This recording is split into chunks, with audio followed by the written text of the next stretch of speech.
I want you to get mad. Word secrecy is repugnant in a free and open society. And we are, as a people, inherently and historically opposed to secret societies, to secret oaths, and to secret proceedings. You are not supposed to know the secrets of the elite. Once you discover and verify these secrets, you'll be shocked at how the elite control you. The limits of debate in this country are established before the debate even begins, and everyone else is marginalized. They're made to seem either to be communists or some sort of disloyal person, a kook, there's a word, and now it's conspiracy. See, they've made that something that should not be even entertained for a minute, that powerful people might get together and have a plan. Doesn't happen. You're a kook. You're a conspiracy buff. I want to say in the beginning, there is sin and evil in the world. All of my motions that I have filed. The events surrounding Marilyn Monroe's death were completely covered up. In our modern world, it is madness to suppose that there could be an island of tranquility and prosperity in the sea of wretchedness. Our nation, too, has a legacy of evil with which it must deal.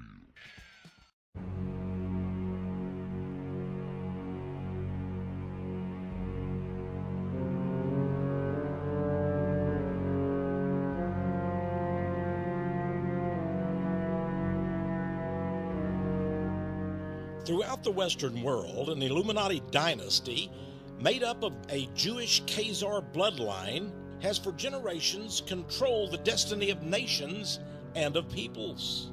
Wars, bloodshed, revolution, economic depression, and misery, this powerful bloodline and clan has thrived and prospered on the backs of others. That bloodline, that Jewish dynasty, is the Rothschilds. In your day, there will be many wars in Europe. A nation that have money to transport will come to the Rothschilds because it will be safe.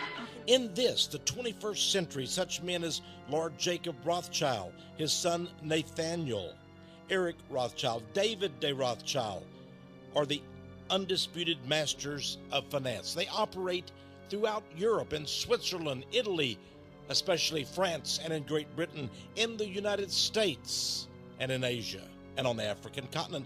And their influence extends in the United States to the Midwest metropolis of Chicago, in the state of Illinois, where, incidentally, the zip code is 60606. Yes, in Chicago, the Rothschild Combine operates, and it is from this great bustling city of commerce, Chicago, a city riddled with mafia gangsterism, stock and commodity market corruption, political intrigue, and satanic ritualism. But surprisingly, it was not the Al Capones and the Italian or Sicilian mafias that controlled Chicago and rampaged across the United States of America, but the Jewish mafia. Yes, behind the Italians were the Jews. In 1919, a man named Arnold Rothstein, the Jewish fixer, made sure that the 1919 World Series would be an affair to remember. It was the occasion of the infamous Black Sox baseball scandal, in which 8 players of the Chicago White Sox threw the World Series to enrich the gamblers and Mr. Arnold Rothstein. Mr. Rothstein was so honored by his Jewish associates in crime that he was called at one time the King of the Jews. Later came Chicago's Sidney Korshak, a man who was so powerful among the crime organization kingpins that according to recently released documents, we discovered that Korshak was the mob's boss of bosses. It appears that Italian mafiosa, men like Sam Giancana, Roselli, and others worked for him, as did Jewish thugs, men like Meyer Lansky, Bugsy Siegel, Mickey Cohen, all bowed before the authority of Chicago's Sidney Korshak. Some say it was Korshak who ordered the hit on President John F. Kennedy in 1963. And this Jewish mafia crime wave continues to this very day in the 21st century, with men such as the kickback conman Tony Rezko in Chicago, ousted Illinois Governor Rod Blagojevich with ties to Rahm Emmanuel, where a young man, partially black and partially white, was chosen, groomed, trained, promoted, and elevated to the highest government office on planet Earth. His name, Barack Hussein Obama. His destiny, 44th President of the United States of America. But who really is Barack Obama? He came up like a meteor from nowhere, only a short 2 years or less as U.S. Senator from Illinois. What are his origins? Who made him what he is today? Who is Barack Obama? Of course, we've seen all the images in all the magazines, on film, television, newspapers. Everywhere we go, the visage, the image, the pictures of Barack Hussein Obama. He is feted, acclaimed, praised, honored, revered everywhere he goes. Newsweek called this ours the age of Obama. He has a lovely wife, we are told, gorgeous children, a perfect family man. Some, of course, say that Barack Obama is arrogant, proud. Many others tear up at the very sight of the man, at the sound of his oratorical voice. They break into tears upon meeting him and being presented with this man, this mystery man, the 44th President of the United States. It is said that he represents all of the people, and that by studying and knowing who Obama is, we will find out who we are now. We know that he's president. We know he had a historic victory. But we also know that the Illuminati, in their Protocols of the Learned Elders of Zion, Protocol number 10, stated that they would choose our presidents for us, our leaders, that their president would be taken from the mob, from the midst of those, that is, you and I, who they call their puppet creatures, their slaves. Is Barack Obama a president taken from the mob? Is he a puppet? Is he a slave? Are we all? It's interesting that President Bill Clinton, in 1998, during a visit to Israel, said something interesting. He casually mentioned, he said, you know, by the time you become the leader of a country, someone else makes all the decisions. You may find you can get away with virtual presidents, virtual prime ministers, virtual everything. Virtual, of course, means just a cyber creation. Almost like the movie series The Matrix. He appears to be president. He acts as the president. He performs the way we think he should be as president. But someone else is calling all the shots.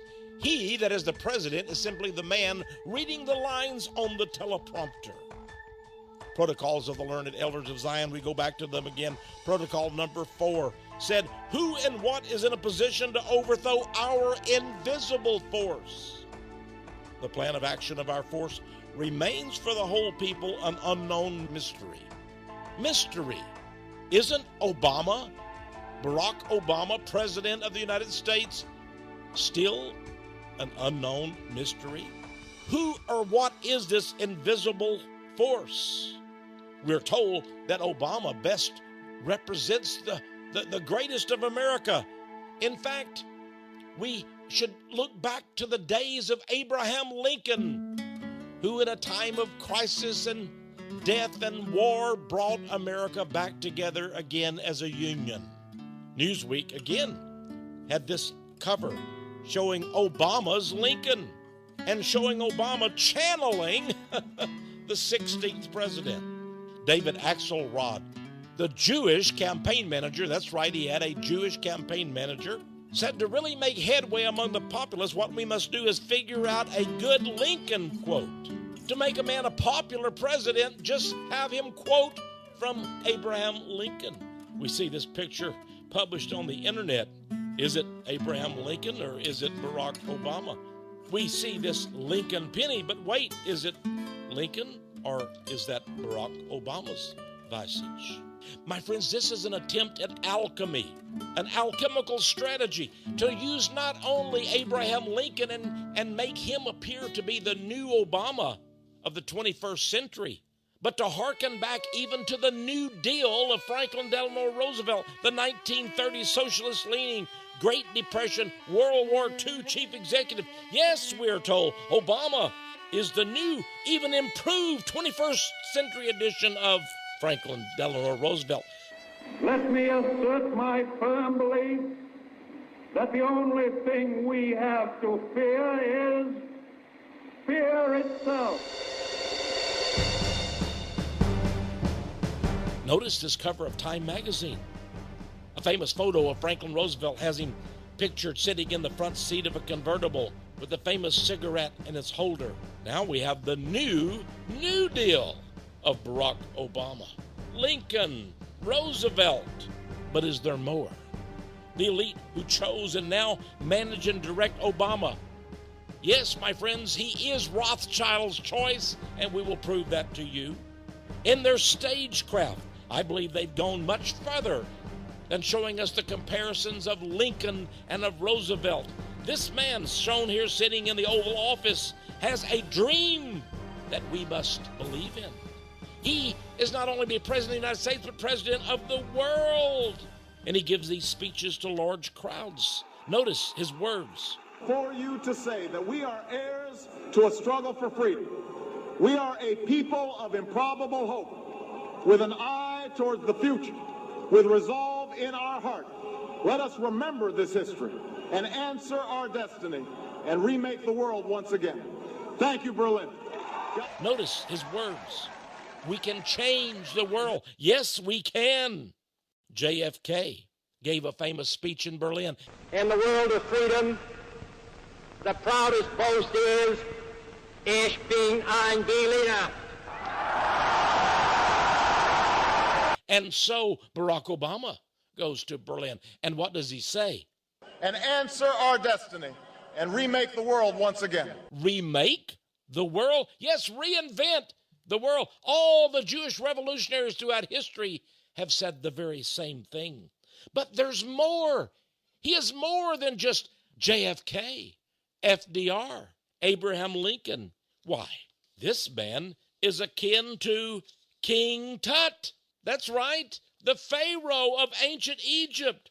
Consider this inauguration preview issue of Time and the way the head of Barack Obama is turned. And now look at this bust of King Tut, Tutankhamun, the ancient Egyptian Pharaoh. Do you see the similarities?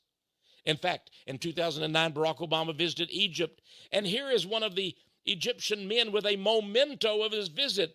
They began to sell mementos comparing Obama. They said he is the new Tutankhamun of the world, not just Egypt. He's the Pharaoh. In my own newsletter, Power of Prophecy, I asked the question, is he the second coming of Osiris, the Egyptian sun god? Is Obama the black Pharaoh? Well, on the internet, he is even more than that. Here we have him shown as the Caesar, Julius Caesar the Great. But it's Barack Obama. This amazing picture shows Brian Williams, ABC News anchor. He did a special at the White House. And when he came to Barack Obama to visit him, he didn't simply extend his hand. He bowed his head as if Barack Obama was royalty. We're being taught to love Barack Obama. He is a big brother type. It was Aldous Huxley, one of the psychological promoters of the New World Order, who in 1962 at a speech at University of California at Berkeley says this ultimate revolution with which we are faced will present to us a series of techniques which will enable the controlling oligarchy, the Rothschild Jewish Zionist Illuminati elite. The controlling oligarchy will be able to get people to love their servitude. We will love being the peasants, the Gentiles, the Goyim, the cattle, who willingly serve our master. And if we do not, well, this gentleman had this sign, this placard, to let people know who did not obey, who in fact would insult Obama, that perhaps they should be beheaded. Now, Obama is seen by some to go even beyond King Tut, even beyond the Pharaohs or the Caesars or Lincoln or JFK. Why, he's compared to Spider-Man or to the all-intelligent Mr. Spock of Star Wars. He's a Superman. This, indeed, is Barack Obama standing in front of the Museum of Superman in the Midwest. He is the one. You'll remember the Matrix movies. Here he is, fighting the bad guys, Barack Obama. And finally, we have this image of him shattering, busting out of the Statue of Liberty, carrying the torch of freedom and of knowledge. Barack Obama bringing us the change we need as Americans, and yet it's for the whole world. And of course, by his side, the lovely lady, Michelle Obama, shown here on the cover of Essence magazine. Obama is our father. He is our patriarch. And this is what the protocols of the learned elders of Zion that were published at the end of the 19th century, at the beginning of the 20th century. But look what they said even then. They forecast the blueprint for world domination by the Jewish Zionist Illuminati. The protocols of the learned elders of Zion, protocol number 15, says our government will have the appearance of a patriarchal, paternal guardianship on the part of our ruler. Our subjects will discern in his person a father caring for their every need. Is Obama our father? Is his aura so grandiose? It's beyond that. We keep going up. Why, he is approaching saintly status. He is a loving, holy man, full of tender affections for his human flock. Yes, he's our father. He's our patriarch. He is our loving father in heaven. Apparently, some believe so, or at least the internet images would indicate that he is a saint. He is, should I dare say it, he rises up. He rides the white horse. You see the white horse behind him in this picture. Obama is the one. He walks on water. He is worshiped and honored as the Messiah, as another Jesus. In fact, according to a poll taken by the Harris poll in March of 2009, it says that President Barack Obama has beaten out Jesus Christ as America's #1 hero. He's bigger than Jesus. And then we have this poster, all hail the God King. And this article asking the question, Obama, be thy name, take off of the Lord's Prayer. But there's some who say, yes, maybe he is being portrayed as a godlike figure, but is he the one that will lead us to the Last Supper? Will he lead us to tragedy, to disaster? Maybe that's the meaning from the internet of the artist of this particular mural. Notice Barack Obama, the Messiah at the Last Supper, but on the wall behind him, we have the Soviet hammer and sickle, and we have pictures of Stalin and of Lenin. Yes, my friends, there's some who say Obama might be the Antichrist, that he might be a devil. Well, perhaps the real God in heaven will let us know what Obama is. And maybe he's already given us a hint of this when we look at what happened at Barack Obama's inauguration. What happened? Well, here we have Barack Obama in this picture, merrily taking the oath of office from Chief Justice Roberts of the Supreme Court. His wife, Michelle, holds the Bible as he lays his left hand on it, raises his right hand to give the oath of office. I, Barack Hussein Obama, do solemnly swear. I, Barack Hussein Obama, do solemnly swear. That I will execute the office of President to the United States faithfully. That I will execute the office of President of the United States. The office of President of the United States faithfully. But hold on. It appears there was a mistake. That Chief Justice Roberts blundered, and so it was decided there would be the taking of the oath a second time. And so in a side room at the White House, we had this oath taken. That's right. Barack Obama, as far as I know from history, is the first president ever to have to say the oath a second time, the day after, so that they could get it right. But hold on. Do you notice a difference between the first time he took the oath, with the whole American nation and the world watching on television, and now we have this little private ceremony where he retook the oath? Do you notice that anything is missing from the ceremony? You're absolutely right. There is no Bible.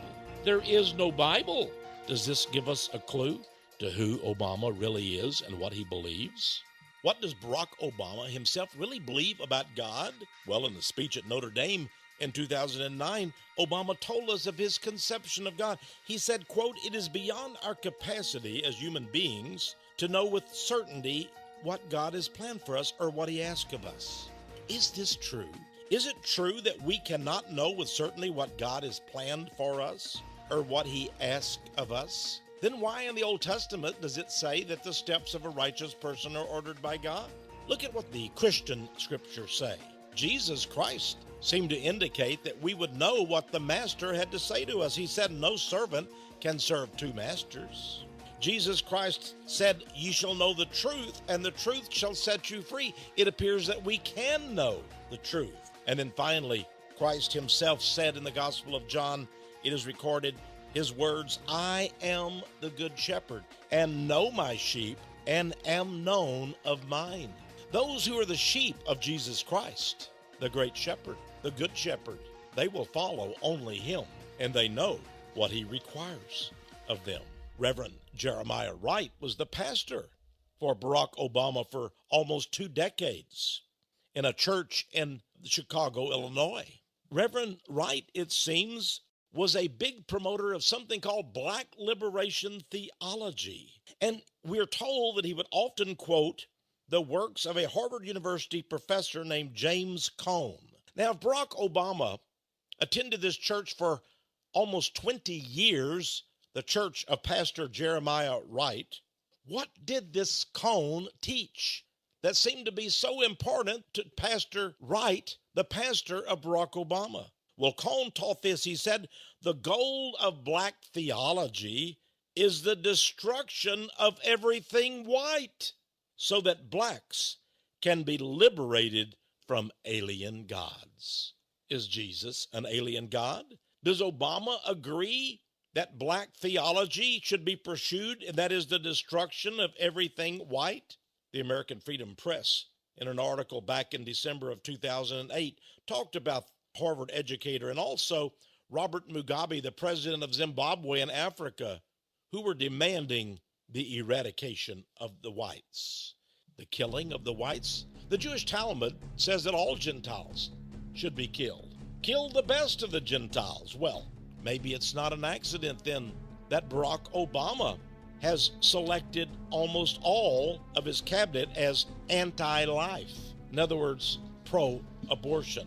In fact, as a legislator in Illinois, Mr. Obama actually voted for partial birth abortion. Well, maybe the answer to who he believes is God or what is his conception of God can be found from one of the chief supporters of Barack Obama, a Jewish woman named Sarah Silverman, the comedian.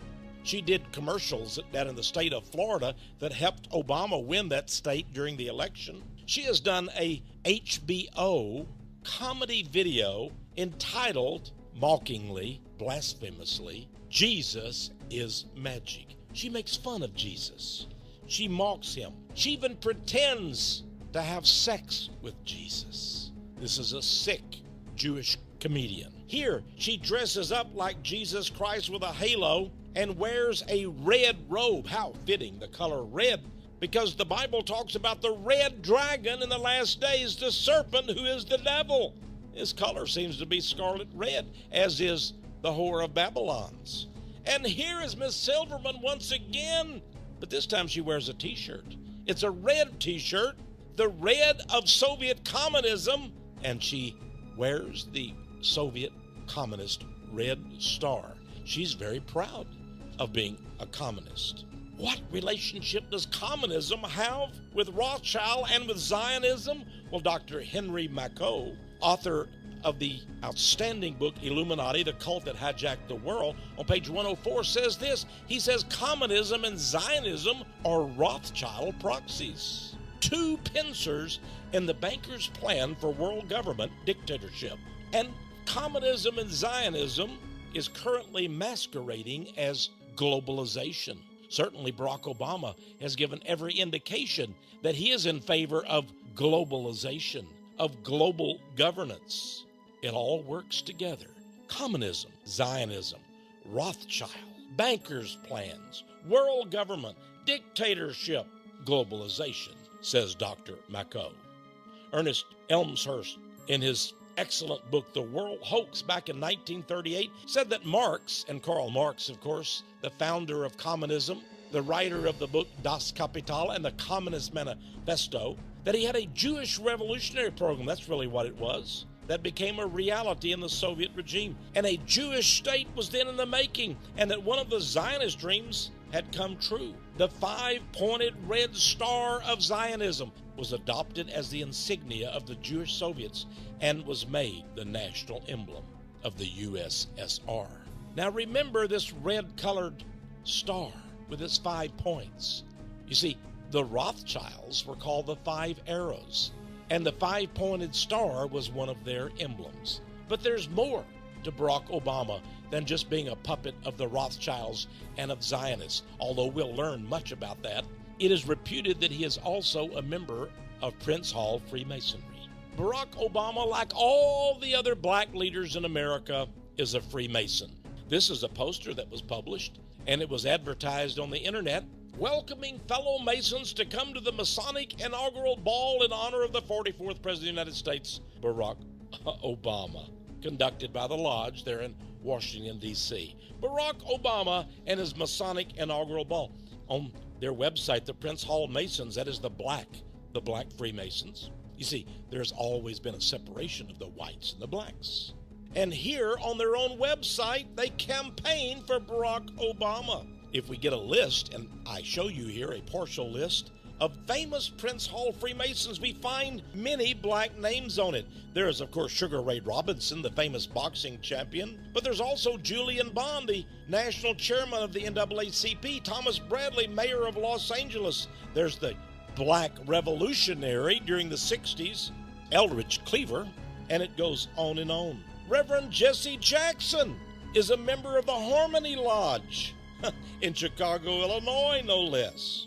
There's Kwesi Mfumi of Baltimore, Maryland Lodge. There's Congressman Charles Rangel of New York of the Joppa Lodge, number 55. And Reverend Al Sharpton, New York City civil rights leader, also a Mason. And then there's this man. Yes, David Patterson, the current governor of New York. They say he's legally blind. Well, maybe in more ways than physically. He, too, according to the internet, is a Freemason. He was raised as a Freemason in Boyer Lodge number 1, located in Harlem. Another Freemason is Hugo Chavez, president of Venezuela, a socialist. Here he is giving a Masonic handshake with his comrade, pal, Barack Obama. Why do I use the term comrade? Well, because that's what Hugo Chavez calls him, Comrade Barack. This is an artist painting of Chicago's Masonic Temple. Look at what a huge building it is. Many of the buildings and the architecture of the city of Chicago, Illinois, where Obama hails from, is Masonic in origin, including this all-black ebony building. And notice nearby the Egyptian Masonic obelisk. The all-seeing eye that's on our dollar bill, of course, is a Masonic symbol. And then if we really want to know who the God of Barack Obama is, maybe we should go to a Masonic publication. Maybe we could turn to the New Age magazine of September 1950, page 551, in this article written by a Freemason, C. William Smith, entitled God's Plan in America. Is it also Obama's plan in America? Well, here's what the plan is all about. Mr. Smith wrote, God's plan is dedicated to the unification of all races. Well, of course, the Jews do not agree to that because they refuse to be assimilated into the Gentile race. But Mr. Smith continues that God's plan, that is the Masonic God, is dedicated to the unification of all races, religions, and creeds. All religions and creeds. This plan is dedicated, he says, to the new order of things. It is to make all things new. Now we have the reason for Obama's change. A new nation, a non-sectarian religion. In other words, a religion that doesn't believe in just one God. A religion that has already been called the religion of the great light. The goal, he says, is to unfold the new age of the world, a novus ordo seclorum. Now, one of the things the Masons do is take an oath to protect their Masonic brothers. And this has been very convenient for Masonic politicians throughout the decades. From Ronayne's Handbook of Masonry, page 183, we have the oath, the statement of belief of Masons. It says, you must conceal all crimes of your brother Masons. And should you be summoned as a witness against a brother Mason, be always sure to shield him. It may be perjury to do this, says the Masonic Guide.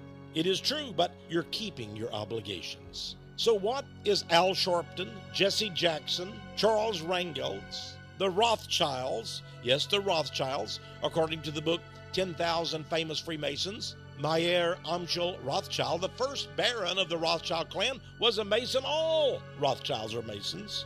And what is required of them but to conceal all the crimes of their brother Masons, even if it means perjury. The Jewish Tribune, back in 1927 in New York City, gave us an idea of what Masonry is all about. Masonry, said the Jewish Tribune, is based on Judaism. Eliminate the teachings of Judaism from the Masonic ritual and what is left? Freemasonry, thoroughly Judaic. Greg Hallett, in his book, How to Take Over the World, page 92, says, the leaders of the Freemasons were the Illuminati, and the Illuminati were the Rothschilds. Manly P. Hall, 33rd degree, in his classic textbook, The Lost Keys of Freemasonry, page 78, says something very interesting about Freemasonry. He says, when the Mason learns that the key is the proper application of the dynamo of living power, he has learned the mystery of his craft. The seething energies of Lucifer are in his hands. The Masons seek the seething energy of their master, Lucifer. Remember the words of Jesus, no man can serve two masters. Is Lucifer really the master of the lodge? Well, that's according to John Quincy Adams, one of the most brilliant presidents in American history, 6th president of the United States. In his book, Letters on Freemasonry, he exposed the Masonic sect. He said that it is a tool of Lucifer. And he said more. John Quincy Adams warned that Masonry ought forever to be abolished. It is wrong. It is a seed of evil, said the president, which can never produce any good. In my own book, Codex Magica, I noted that Robespierre, the butcher who cut off so many heads at the guillotine during the French Revolution, was a Freemason. Adam Weishaupt, Order of the Illuminati, founder, was a Freemason. Napoleon, who brought hundreds of thousands to battlefields to be slain, was a Freemason. Stalin, who according to Solzhenitsyn, the Nobel Prize winner, was a Freemason, and he killed up to 66 million Soviet citizens. Mussolini, the Italian dictator, was a Freemason. Truman, who exploded 2 atomic bombs and perhaps unnecessarily killed tens of thousands of Japanese, was a Freemason, as was Roosevelt. Ariel Sharon, called the Butcher of Lebanon, was a Freemason. Bill Clinton, of Monica Lewinsky fame, was a Freemason. Fidel Castro, who tortured so many and put so many innocent people into jail cells in Cuba, a Freemason. I might add, Prime Minister Netanyahu of Israel, yes, a Mason. Barack Obama, a Mason. And no doubt, the Antichrist himself will be a Freemason. Now, we see that Barack Obama is a Freemason. How did he become a member of a lodge? Who chose him? Is Freemasonry, in fact, a Jewish sect? Well, we have found out that is exactly the case. And again, we are faced with the mystery. We already know then, he's a Mason. He practices Jewish ritual, Jewish religion through Freemasonry. Yes, we're finding out a lot about Barack Obama. But we need to go backward in time to his roots, to his beginnings, to search the pages of histories for more about this man if he is to lead America into a communist realm or commonwealth. We need to look at Obama's American dream, his case for bigger government. We know that as a senator, he introduced legislation called the Global Poverty Act. It's already been passed by the House of Representatives, that would redistribute the wealth of middle class and other Americans to those of foreign lands. But let's go back to the time of the campaign in 2008 when he was running for president. And I'd like to introduce you to some of the leaders in major American cities of Obama's presidential campaign. We go to Houston, Texas first. The Obama campaign was conducted from a giant warehouse building, and here's the director. There she is sitting, working at the desk, calling people, reminding them to go out and vote for Barack Obama. You'll notice that she has a picture of Obama on her desk, a couple of them in fact, and on her wall is hanging a flag of the United States, but more than that, a great poster and flag of Che Guevara, the Cuban revolutionary terrorist and murderer. That's right. This was found out during a visit by Fox Television News. Here's another campaign office of Barack Obama. Notice the person hard at work consulting on the campaign, and behind her on the wall, what is it? Yes, the Cuban communist flag and the image of Che Guevara, the Cuban revolutionary who died down in South America conducting what else? A revolution. And yet another campaign office and another poster of Che Guevara on a red background, wearing his communist beret with a red star on it. And what is next to him on the wall? Well, Barack Obama with his message of hope. What is that hope? For a regime led by a communist like Che Guevara? Obviously so. We look at some of the people that Barack Obama has appointed to high office. There's Eric Holder, the Attorney General of the United States. He says we must limit the rights of free speech on the internet. In a communist and socialist dictatorship, of course, many people will be on the government dole. And as the Wall Street Journal has said in a recent article, the numbers on welfare under Obama have seen a sharp increase. CNN headline news, Glenn Beck, who is now with Fox News Network, said of Obama, quote, "This guy really is a Marxist."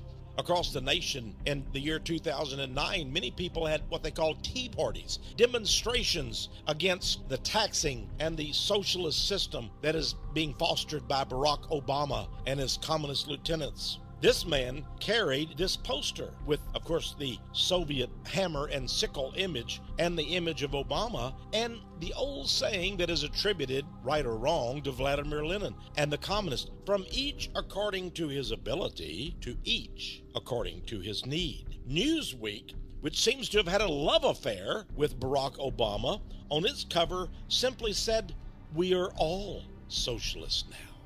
In his book, The Audacity of Hope, Thoughts on Reclaiming the American Dream, Barack Obama himself talked about a system which seems to be suspiciously socialist communist. But on the other hand, those who trust and believe in Obama say that is indeed our hope. Our hope? Communism? Could that be? Forward, on, charge ahead, says the Obama Brigade. We need change, read the posters. But some say, what kind of change? Revolution? The kind that Che Guevara and Fidel Castro offered? And then comes from the internet again, someone put out that same image. It keeps popping up everywhere of Obama. But this time, rather than dream or hope, it says, obey. In the French Revolution, the Jewish Illuminist leaders said we must seize the moment, carpe diem. And what did Obama say during the campaign and since? We must seize the moment. This is our moment, said the Obama posters. Well, it seems that Barack won't leave us alone until we have a communist government, a socialist system.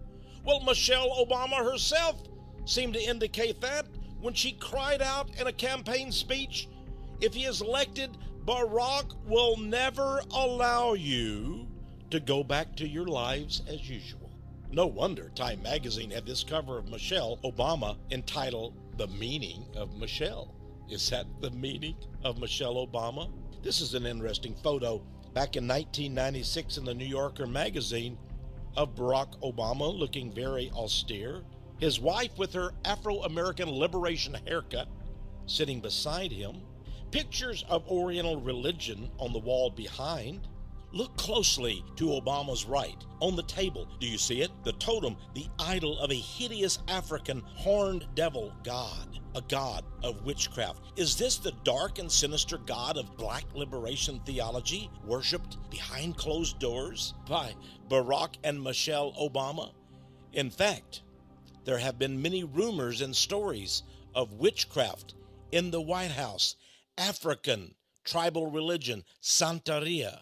Remember that Hugo Chavez, the socialist president of Venezuela, called Obama his comrade. He says that Obama is more left-wing than any president he has ever known. In the state of Washington, they have erected, that's right, some Freemasons got together evidently, and they erected a statue of Vladimir Lenin in America, in Washington state. Vladimir Lenin had a deputy named Leon Trotsky. He came from New York. His real name was Leon Bronstein, but he became one of the biggest, bloodiest butchers in the history of the world, as he and Stalin and Lenin led the communist revolution in Russia beginning in 1917. But he also said, Trotsky did in one of his books, that the communists would someday come to America, but not exactly the same way. He said, quote, "We Bolsheviks," that's the communists, "will bring the revolution to Europe as well as to America. It will come," wrote Trotsky, "systematically, step by step." Is this also Obama's plan? In his book, The Audacity of Hope, Obama seemed to be at odds with the Constitution of the United States and with its founders, but he proclaimed that the founders of America's Constitution themselves disagreed about the meaning of the basic rights, such basic rights as freedom of speech and freedom of assembly. Barack Obama claims that our founding fathers were not averse to ignoring these rights altogether. Is that true? Well, of course not.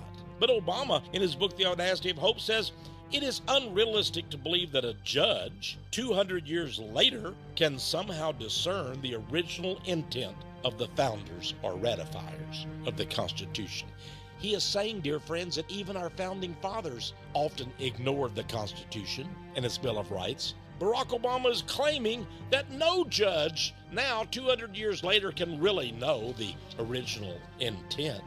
Now, friends, our founders gave us nationalism. They gave us the United States of America, and we have shed a lot of blood to keep it that way.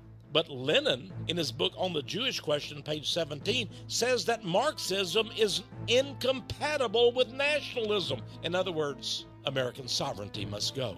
Is it a surprise then that Zbigniew Brzezinski, former advisor to President Jimmy Carter and now a behind-the-scenes advisor to President Barack Obama, also agreed with Lenin? He states, quote, nationalism is no longer a viable concept. This man is advisor to Barack Obama. Please read for yourself what he says in his book, Between Two Ages. Brzezinski states that Marxism represents a further vital and creative stage in the maturing of man's universal vision. He says Marxism is a victory of reason over belief in God. It is no wonder then that one Christian writer, Bob Treves, in his excellent publication Cherith Chronicles, warns about Barack Obama and his presidency. Obama, said Mr. Treves, is truly a dark, shadowy character from the Marxist mafia underworld. And he notes that secret societies are protecting and guiding this man to set in place totalitarian rule in America, telling Obama what to say and telling him what to do. But again, let's go to the words of Obama himself. Tell me, dear friends, do these sound like words of our founding fathers or the greatest of American presidents, or do they sound like they're words out of the mouth of a Marxist socialist? During the presidential campaign of 2008, Barack Obama had a rally in the state of Oregon. It's very interesting that he had an opening band that played music for him. The name of the band was the Decembrists. Here's a picture of them. They're dressed in Soviet garb, communist garb.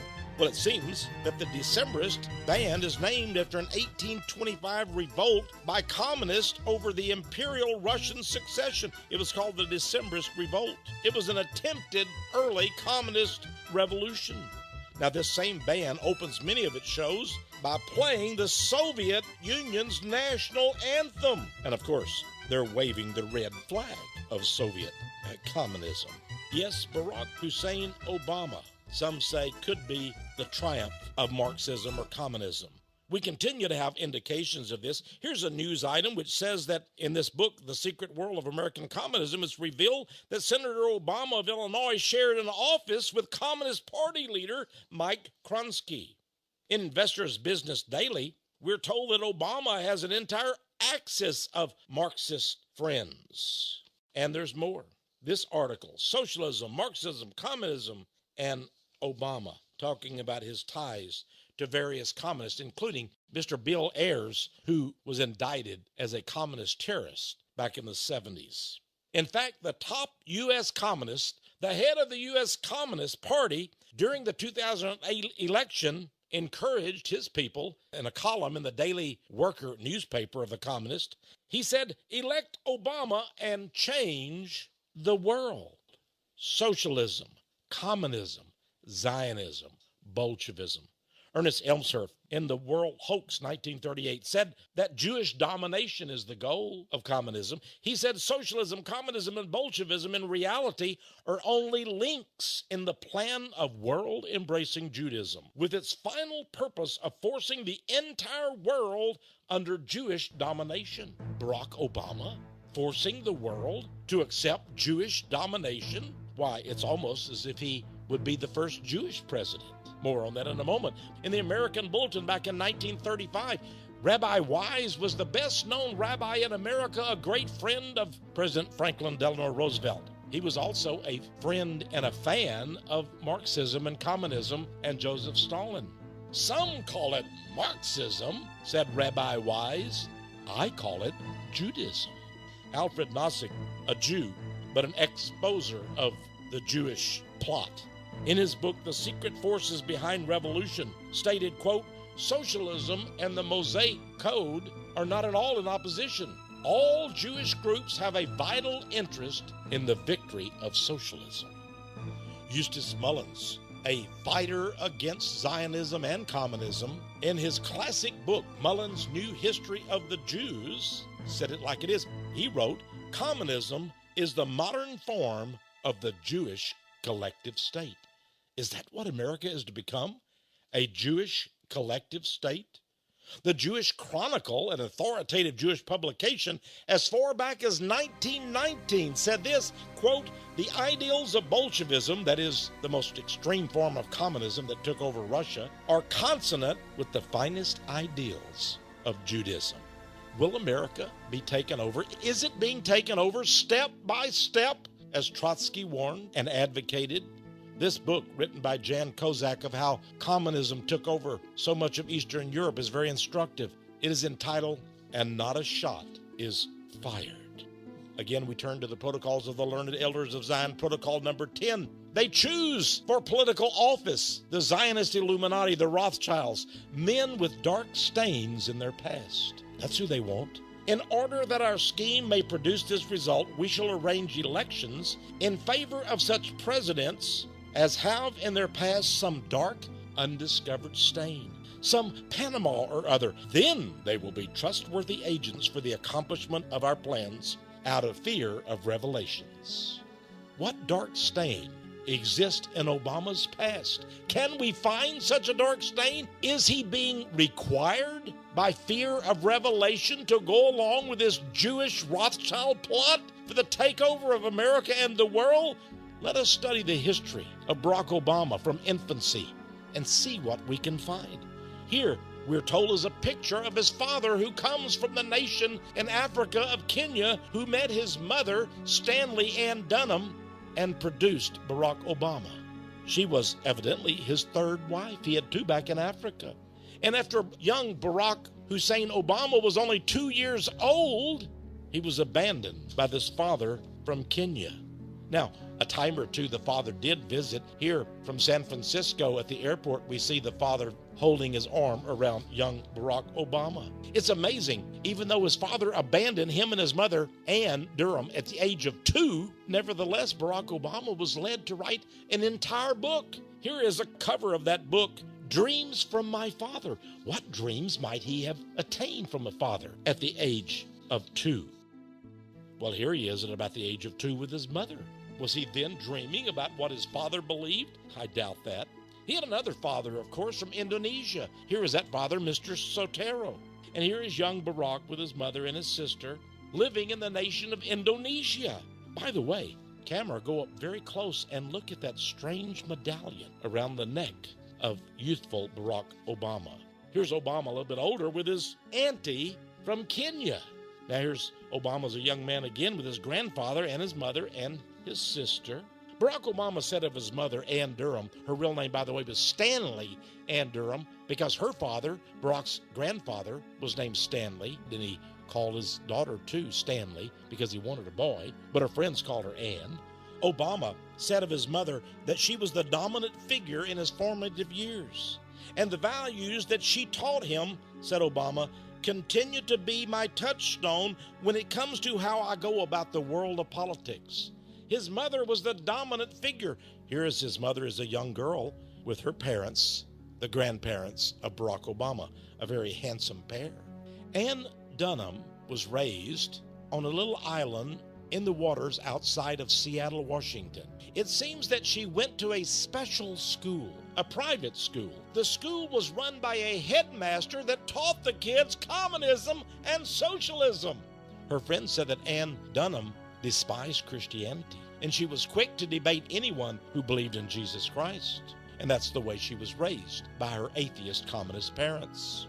And Obama says that she was the most formative influence in his political thinking. But we can go further. His grandparents obviously helped to form his thinking. Who were these grandparents?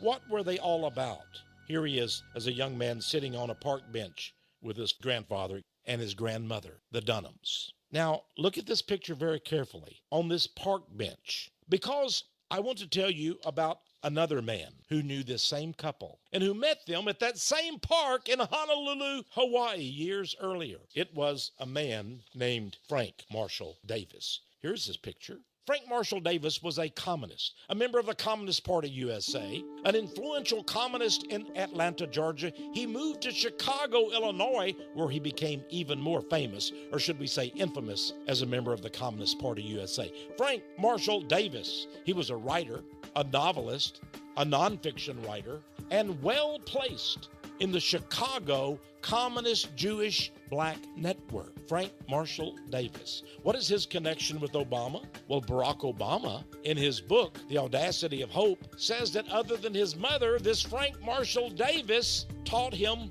everything practically he needed to know.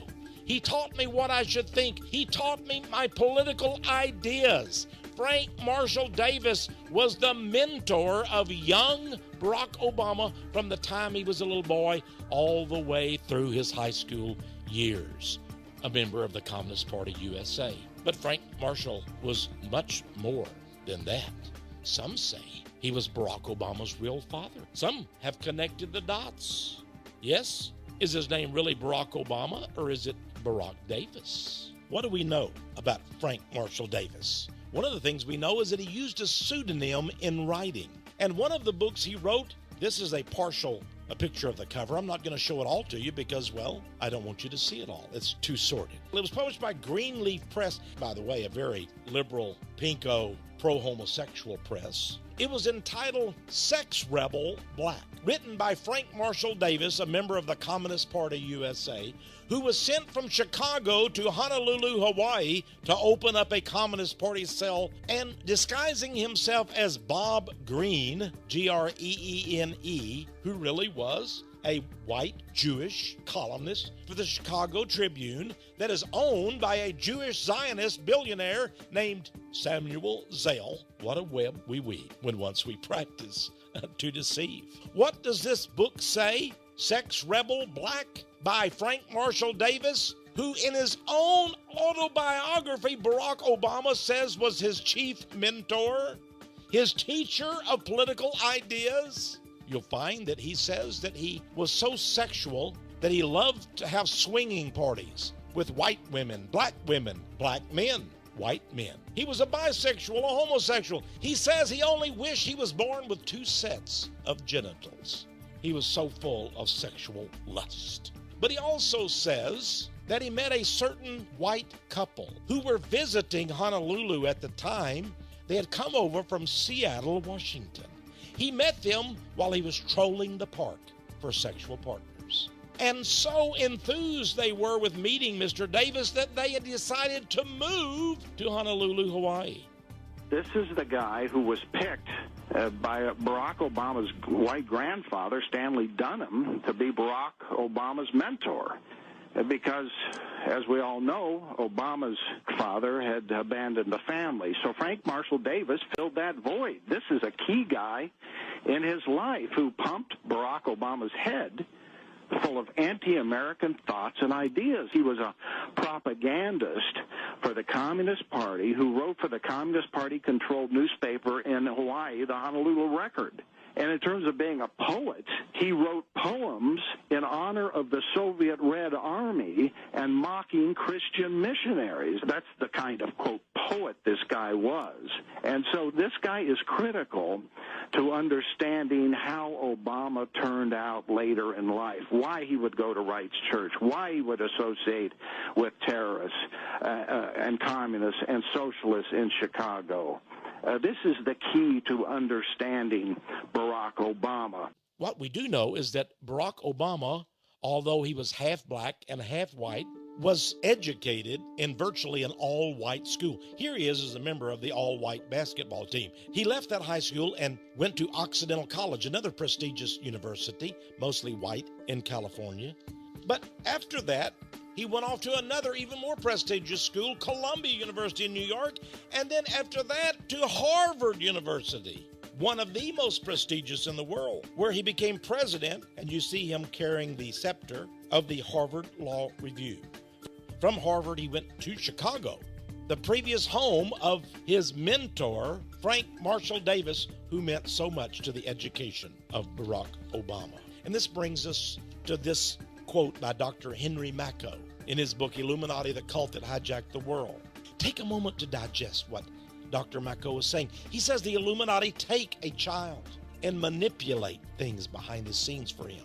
They open up all the right doors for this person. They get them the grants they need, the money, the schooling, everything that's needed for their career. And of course, they use mind control on the young person. The end product, says Dr. Macko, is that you end up with somebody who is a politician highly qualified for what they are doing. Barack Obama, Dr. Henry Macko writes, fits this description. The Manchurian Candidate, or should I say, the Rothschild Frank Marshall Davis candidate. Remember, the same Dr. Henry Macko informed us that communism and Zionism are Rothschild proxies, two pincers in the bankers' plan for world government dictatorship masquerading as globalization. This wasn't the first young man the communists chose and that the Rothschilds affirmed as their choice for high political office. Consider the Communist Party USA. One of the presidents and leaders of the Communist Party, almost from its inception, was a man named Gus Hall. Here's Gus Hall, encouraging people, by the way, to vote communist, shaking the hand of a black man. The Communist Party USA also always claimed to be the benefactor and champion of black civil rights.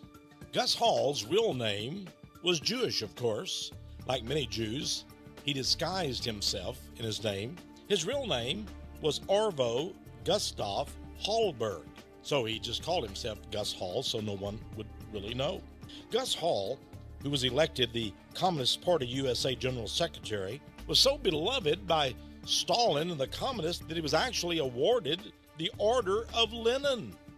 It came out in 1992, according to declassified documents, that Mr. Hall had taken over $2 million under the table from the Kremlin.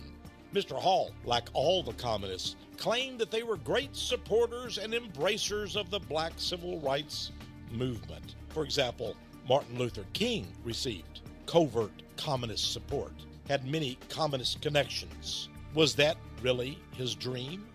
President Lyndon B. Johnson was told by the FBI director, J. Edgar Hoover, that in fact Martin Luther King was a communist.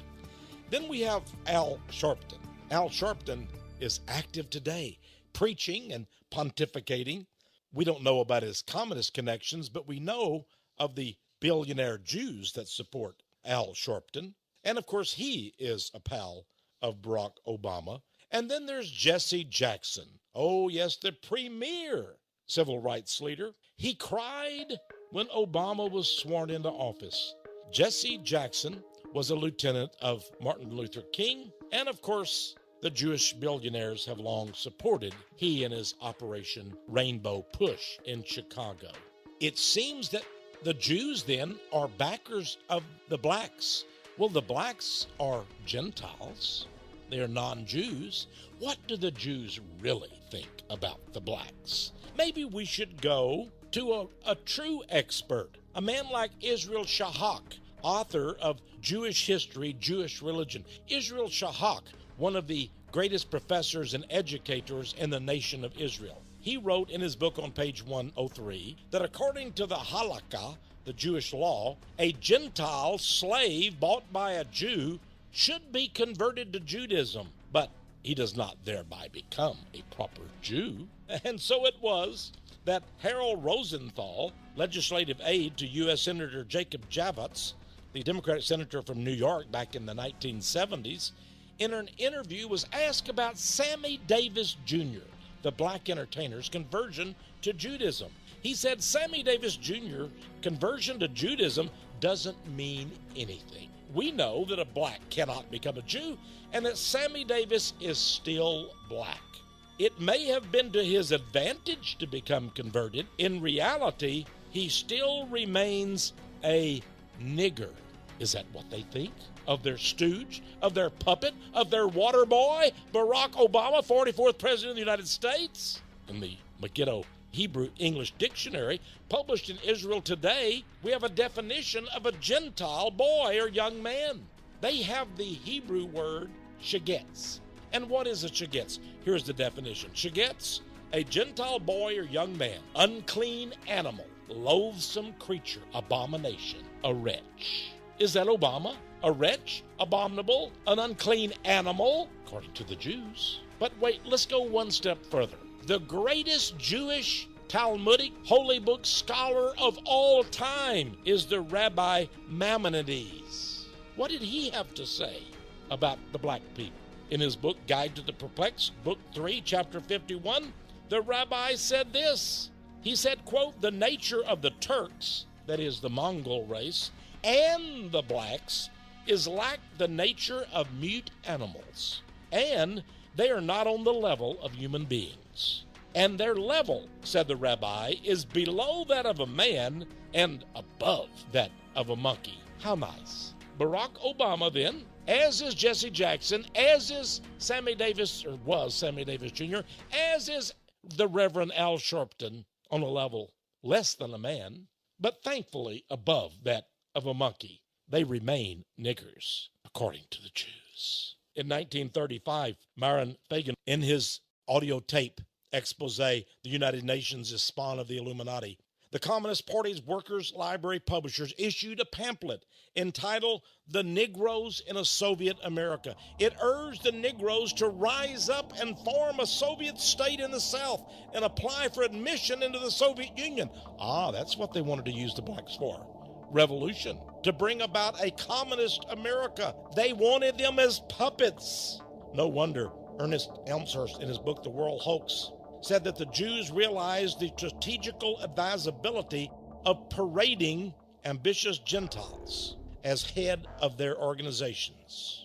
R. Wilton, a Russian correspondent for the London Times, as far back as 1920, said this. He says the Jewish domination is supported by certain Gentile Russians, but they are mere screens and dummies behind which the 1,001 Jews of Soviet officialdom continue their work of destruction.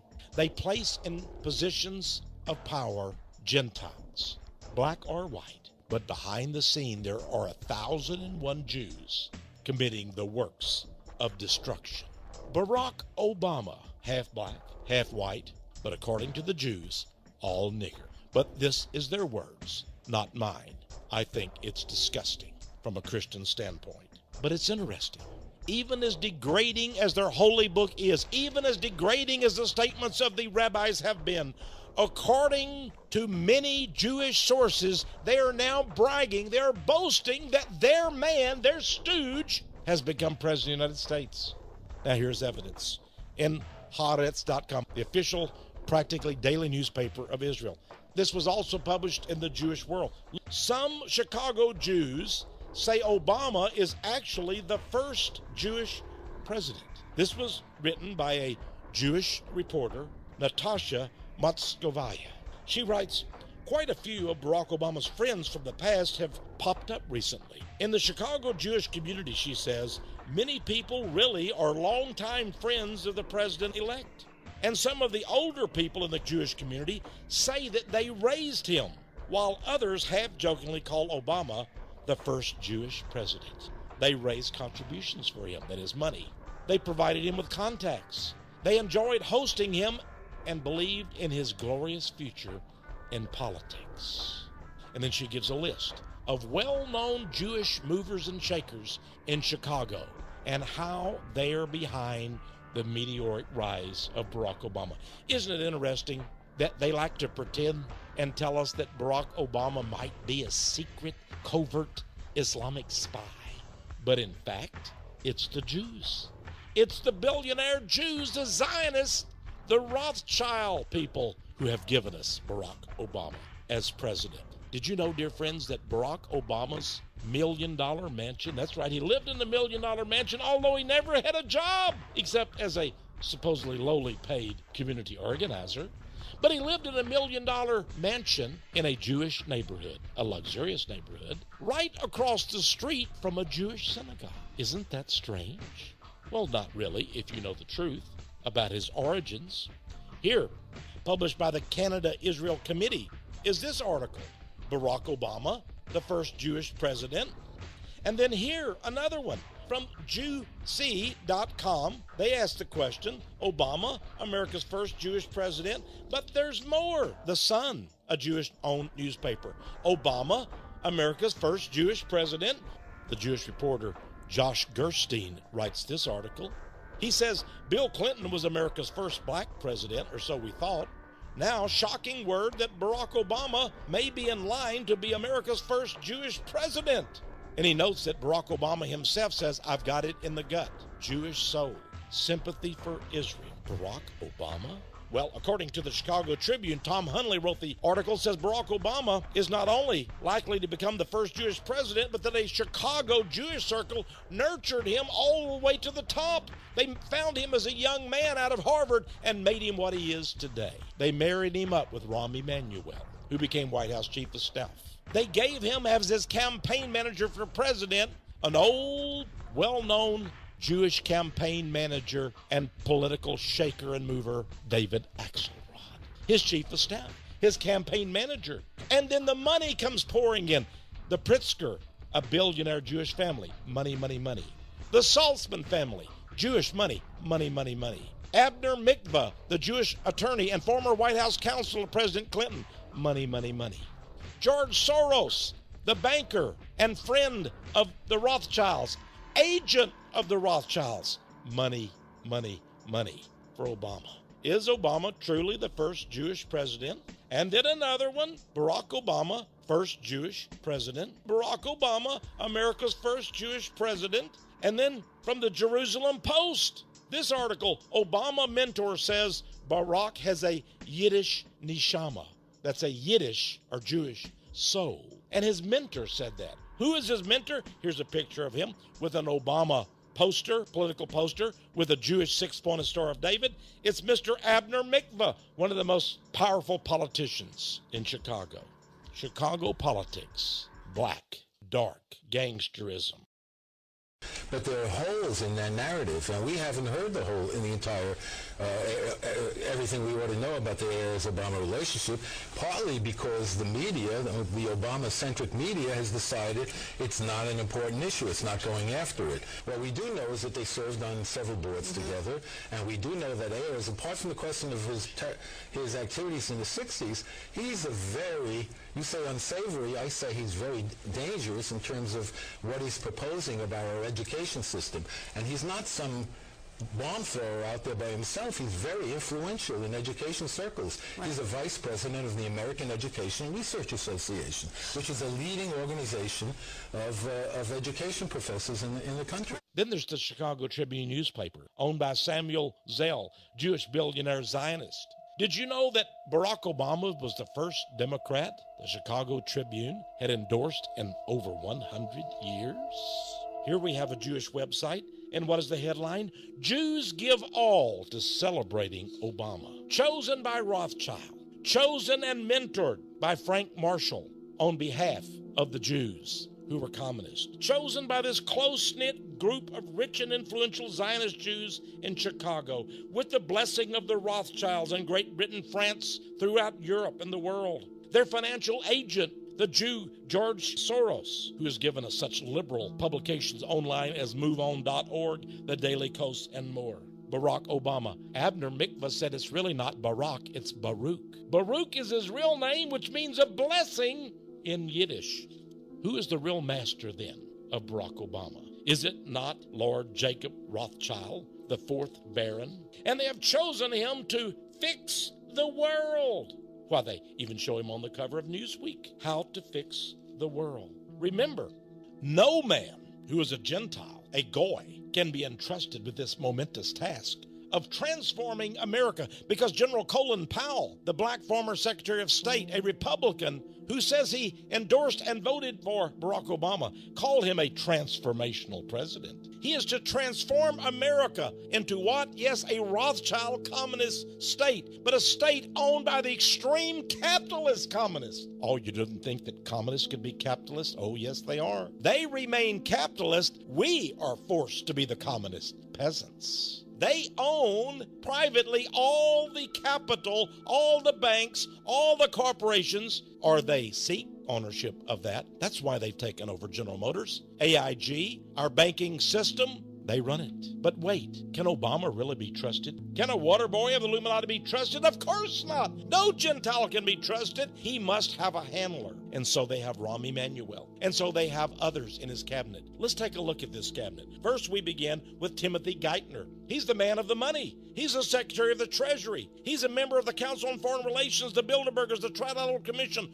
all Jewish-run Zionist secret societies and globalist organizations. He was president of the Federal Reserve Bank of New York State, of course. He's director of the International Monetary Fund. He was formerly of the Rothschilds' premier Wall Street financial house, Goldman Sachs. And he was on the staff of Kissinger and Associates. On Portfolio magazine, run by the Jews, by the way, owned by them, here's Geithner. Lead us, please, it says. Geithner worked for Henry Paulson, who was called King Henry by Newsweek. He was the Secretary of the Treasury under George W. Bush when the whole economic system of the world collapsed. And now Geithner is running things for Goldman Sachs, for Rothschild, for the Fed Reserve Bank. And then there's Ben Bernanke, shown here with Henry Paulson. Ben Bernanke, is he a Jew? You better believe it. Is Geithner a Jew? That's right. Is Paulson a Jew? You know it. They're all Jews. And what is their dirty little secret? It is that the entire global financial system has been placed at risk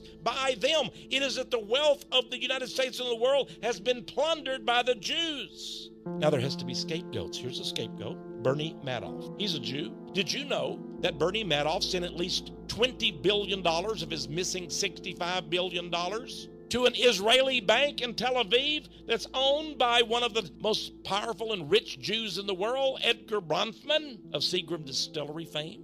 Notice this magazine. They have Madoff, this picture. Look at the background. It's made to appear as if he's nothing but a beetle. He's a bug. Look at it. His head seems to be glued onto a body of a bug. We're made to believe that he stole all $65 billion by himself, and it's just poof, missing. But what about the Israeli banks he sent it to? Is that where the money is? Should we understand that Bernie Madoff not only was head of NASDAQ at one time, one of the largest stock market exchanges in the world, but hold it, he was also the head of the American Jewish Congress. The American Jewish Congress, that's a coalition of all the Jewish organizations in America. Edgar Bronfman, the banker from Canada, was head of the World Jewish Congress, and Madoff was his lieutenant at the American Jewish Congress. What happened to all the money when America's financial system collapsed? Why are we now suffering so? Why are there new hard times? Even Time magazine shows a suit line. We're back nearly to the 1930s, they say. Every day the jobless rate goes up. What happened to the wealth of America? Was it just destroyed? Oh, no. Chuck Bates, Executive Vice President of the International Radio Network, USA Radio News, and Monetary and Economic Views, said something very interesting. Get this, friends. He said, wealth is never destroyed. It is merely transferred. And to whom was it transferred? You know the answer. The Rothschild bankers. Meanwhile, Obama says we must sacrifice. If the United States is to regain its vigor, we must sacrifice, he said in the State of the Union address. And behind him, smiling, is the Zionist Joe Biden, Vice President of the United States. And behind him, smiling, is Nancy Pelosi, Speaker of the House. And behind all of them is Goldman Sachs. Goldman Sachs. While the rest of America, even many banks, were suffering huge losses, we get this from the London newspapers. Goldman is to make record bonus payouts to its executives. $10 billion of bonuses. Wait. That's not bonuses for its executives. That came out of the U.S. taxpayers' TARP fund. That's how much Tim Geithner, Secretary of the Treasury, King Henry Paulson, Ben Bernanke, and Barack Obama gave Goldman Sachs of our taxpayer dollars. $10 billion. Bad times for the American economy. Millions of Americans laid off work. But according to Business Week, July 6, 2009, look what it says. Bad times are good times for Goldman Sachs, the Rothschild-connected firm. Here you see in Business Week a picture of the CEO, the head of Goldman Sachs. Is he a Gentile? Are you kidding me? His name? Lloyd Blankfein. Lloyd Blankfein, another Jew. Aren't they all? And then we have this from the internet. Barack Obama. He's just another captured pawn of Goldman Sachs Wall Street. Can that be? Don't we have agencies that protect us? Well, there's the FDIC. Very strangely, look at this logo. The number 33 from 1933. 33 is the highest level of Freemasonry. And there's the double-headed eagle, the two heads of Freemasonry. There's the Masonic square and key. Is the FDIC secretly a Masonic organization? It's meant to protect us and to protect us from banking fraud. Here is Sheila Bair. She's the chairman of the Federal Deposit Insurance Corporation, sitting at her desk. Is she Jewish? You better believe it. But wait, if the FDIC can't protect us and the banks, if the President of the United States is a Zionist puppet, we've got Congress, don't we? How about the chairman of the House Banking Committee? Will he protect us? Think again. Here he is, Barney Frank. He's a Jew. He's a homosexual. In fact, some years ago, it was discovered that he and his homosexual lover were running a homosexual brothel from his residence. He's the one who is to police the Jewish-owned banking system of the United States. No wonder Gerald Celente on Fox Business Television in June of 2009 said this. When asked about Wall Street in Washington, D.C., and could Washington, D.C. clean up a corrupt Wall Street, he said this, laughingly almost, Wall Street is Washington, D.C., and Washington, D.C. is Wall Street. We go to the secret societies and we see all of them are Jewish-run, and that Obama has brought in his administration all the top dogs from the Council on Foreign Relations, from the Trilateral Commission, from the Bilderbergers. Henry Kissinger is advising him. In this article, we read CFR, that's the Council on Foreign Relations, unveils their global governance agenda. The CFR. Is Obama connected? Oh, yes, he was nominated for membership while he was a senator in the Council on Foreign Relations. And here he is speaking at a meeting of the Council on Foreign Relations. Here's Henry Kissinger, who's one of the top dogs of the CFR. And who is he with at a CFR meeting? You got it, the former chairman of AIG, an insurance corporation that gave billions to Goldman Sachs and received $200 billion from the U.S. Treasury. Here's David Rockefeller, former chairman of the Chase Manhattan Bank, banker, one of the directors of the Council on Foreign Relations. Here he is having a toast, a little drink, with a man named Richard Haas, who happens to be the president, or did happened to be the president of the Council on Foreign Relations, Richard Haass. Is he a Jew? Yes, he is. And what is he doing today? Well, he has been given a new position in government. He is an ambassador at large appointed by President Barack Obama. Barack Obama chose as an ambassador at large the president of the Council on Foreign Relations. Well, let's talk about something else, like spiritual things. Barack Obama evidently has a spiritual advisor. Here he is, his name, Pastor Rick Warren, from a church in California. Rick Warren. Surely he's not connected with any of these nefarious, notorious groups. Oh, but he is. Rick Warren is a member of the Council on Foreign Relations. And then there's Larry Summers, Jewish, one of the top economic advisors to Barack Obama, a member of the Council on Foreign Relations. They're called the Brilliant Brain Trust. Jacob Weisberg, a Jewish writer for Newsweek in November, wrote of the superior mind of Larry Summers. Notice he's standing in the very same position, very same cold, stern, sober look on his face as did Henry Kissinger. It seems everywhere you turn, CFR members are in the Obama administration. Is that change? The American Free Press.net asked the question, change? They noted that the Obama inner circle is filled with Bilderbergers. They meet in places like Greece, Long Island, New York, Italy, hidden places. And guess who attends their meetings? You're right, people like Timothy Geithner, Henry Kissinger, Richard Haass, David Rockefeller. George Soros often attends as well, meetings of the Bilderbergers.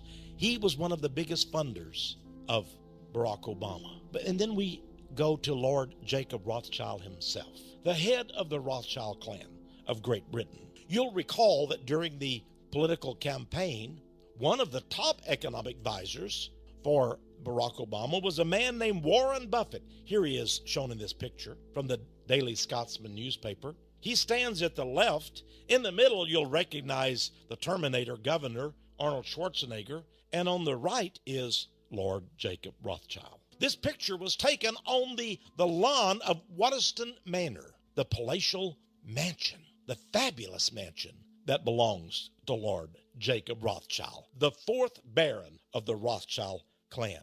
Even Warren Buffett, the richest man of America, investor, by the way, in the preferred stock of Goldman Sachs, owner of several other American banks, financial advisor to candidate Barack Obama, evidently in the pocket of Lord Jacob Rothschild.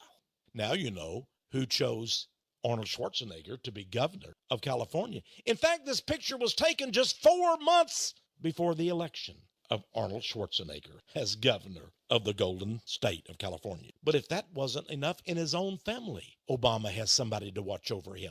Here is a man you may not recognize, but it happens to be a Jewish rabbi. Oh, yes, he's black. And oh, yes, you can be a black man, but you'll never be a Jew. But nevertheless, he proclaims himself a rabbi. It is a Jewish rabbi. It is a black man. It is the cousin of Michelle Obama. He's a Jewish rabbi. The fix is in. Do you want to be a real Jew, though? You have to be somebody like Rahm Emanuel. In the B'nai B'rith magazine of New York, March 1933, it talked about the Jewish regime of the Soviet Union, of Lenin, of Trotsky. It says, under the new regime, that's the Bolshevik communist regime, it is at last possible to be a real Jew. Oh yes, a real Jew. One who murders Gentiles, who sets up gulag concentration camps. Well, Rahm Emanuel, the White House chief of staff, is indeed a real Jew, and he's an Israeli citizen to boot, who it is said keeps his Israeli passport and ID card in his desk drawer, always ready for use. He served in uniform in the Israeli army during the Gulf War. Not in the American army, but in the Israeli army. His father was a terrorist and murderer with Israel's infamous Irgun gang, a gang of cutthroats which actually slashed the throats of Palestinian children, women, and men alike. Gentiles, the best of them, are only worthy of death, says the Jewish Talmud. Yes, the Fredericksburg, Virginia Freelance Star newspaper says Emanuel is Obama's chief of staff. But Ynet News, the Yiddish website, also trumpeted the good news. Obama's Israel advisor. Will he be the next White House chief of staff? Well, Haaretz TEXE.com, the daily news source of all of Israel, answered that. Obama's first pick, his very first pick for his cabinet in his office, Israeli Rahm Emanuel as chief of staff. Notice that. Not an American, but an Israeli was made chief of staff. Even Haaretz, the daily website and newspaper of the nation of Israel themselves, said that Obama's first pick is an Israeli, Rahm Emanuel. Then writer Christopher Bolin commented on it in an article entitled, "The Israeli Who Will Run the Obama White House."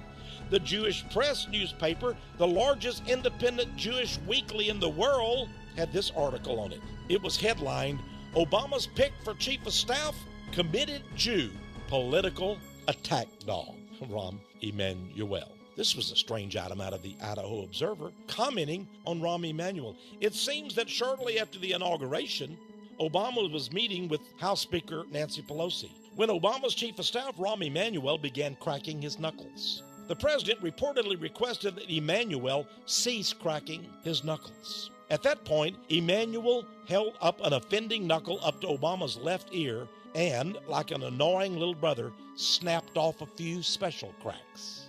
Obama's response was to inform Emanuel that his actions showed disrespect for the office of president. "You can see how he listens and reacts to Rahm," said Ron Klain, another Jew, the chief of staff to Vice President Joseph Biden Jr.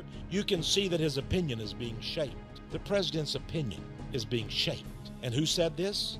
Why, the chief of staff to Vice President Joseph Biden. And who is he? A Jew! The White House chief of staff to President Obama is a Jew. The Vice President's chief of staff is a Jew. The Secretary of Treasury is a Jew. The head of the Federal Reserve Board is a Jew. Jew. Friends, only 2.5% of America's citizens are Jews. 2.5% of all Americans are Jews. But they run the Obama White House. And they themselves have identified in their own publications Barack Obama as America's first Jewish president. By the way, here's Rahm Emanuel showing what an idiot and evil man he is. On the day of inauguration, he thumbed his nose at other congressmen, as if to say, ha, ha, ha, ha, ha, we're in charge now. A scary man. He once took a butcher knife and pictures of Bill Clinton's enemies. You see, the same Rahm Emanuel also was an advisor in the White House of Bill Clinton, and it is said by insiders that Bill Clinton was afraid of him, and he told Bill Clinton what to do. He's the man who planted Monica Lewinsky there so that the Jews could blackmail Bill Clinton. And then when Congress voted to impeach Bill Clinton, insiders say that Rahm Emanuel took a butcher knife and pictures of the leading Republican opponents. And they held a staff meeting of the cabinet with President Clinton. And Rahm Emanuel took the butcher knife and he took each picture of the Republican enemies and he stabbed them. He said, "This man, dead man. This one, dead man.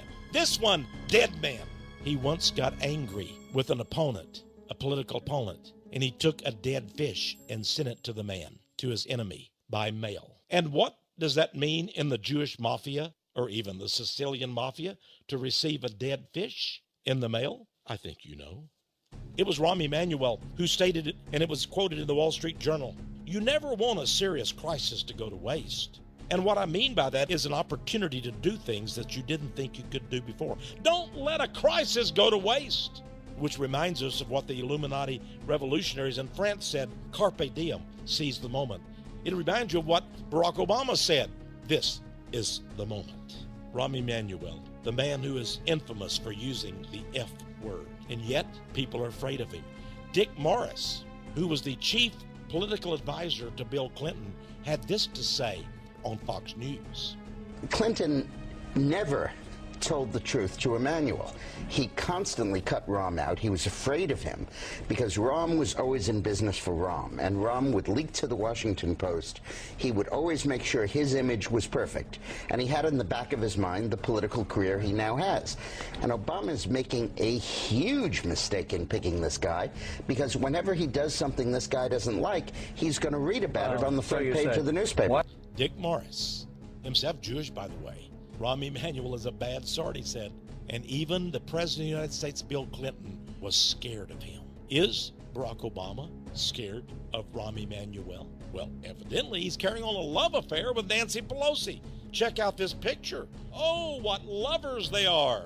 In fact, here's an article that came out. What would George Washington think about Nancy Pelosi's love affair with Rahm Emanuel? Pretty bad stuff. Well, it's not a surprise because look at Nancy Pelosi. She is always a champion of AIPAC, the powerful Jewish lobby group. Here she is with her own daughter holding up a six-pointed Jewish-Israeli flag and demonstrating on behalf of Israel. It was U.S. Senator Ernest Hollings back in 2004 that talked about the power of the Jewish lobby and how they control the U.S. Congress. He said you cannot have an Israeli policy other than what AIPAC, that's the American Israel Public Affairs Committee, gives you around here. I can tell you, he said, no president takes office, I don't care whether it's a Republican or a Democrat, that all of a sudden AIPAC will tell him exactly what the policy is. Now look at Obama. Look at his slavish devotion to Israel. He is indeed Rothschild's choice. Look at these images. Here he is visiting the Yad Vashem Holocaust Museum and Shrine. He lays a wreath. He wears the Yarmulke skull and bones cap at Jerusalem's Wailing Wall on the Temple Mount. He's meeting with Israeli Prime Minister Netanyahu. Here he is courting the Israeli lobby. And as president, I will never compromise when it comes to Israel's security. No wonder Iran, Iraq, Afghanistan, Pakistan, and all of the other Arabs don't stand a chance. This man is indeed the first Jewish president. And so the Jews have given us both a manufactured financial catastrophe and the solution. The solution that their Jewish president, Barack Obama, handpicked by them, lead us into a glorious dawn of a new age. Yes, he will be the water boy of the Illuminati. There will be a new global elite of the Jews. This indeed, again, we get back to the cover of Newsweek magazine. Imagine this cover and all of the strange symbols. They're giving us a message here. Just look at Barack Obama. Smug, confident, some might say arrogant.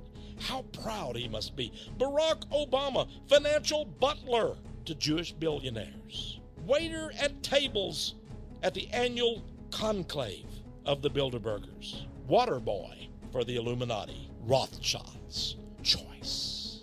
And if Barack Obama is indeed our first Jewish president, if he is in fact Rothschild's choice, then what is his goal? What is the ultimate conclusion that we can reach? Well, we turn to another Rothschild, Baron David de Rothschild. Here he is, giving a speech, giving a talk, and being interviewed. David de Rothschild says the end goal is a new world order and global banking governance. Those are the words of David Rothschild. He ends by saying there will be a new form of global governance. It's not conspiracy theory. It's the truth. It's a new world order. It's a new age. It's a new order of the ages presided over by Rothschild's choice.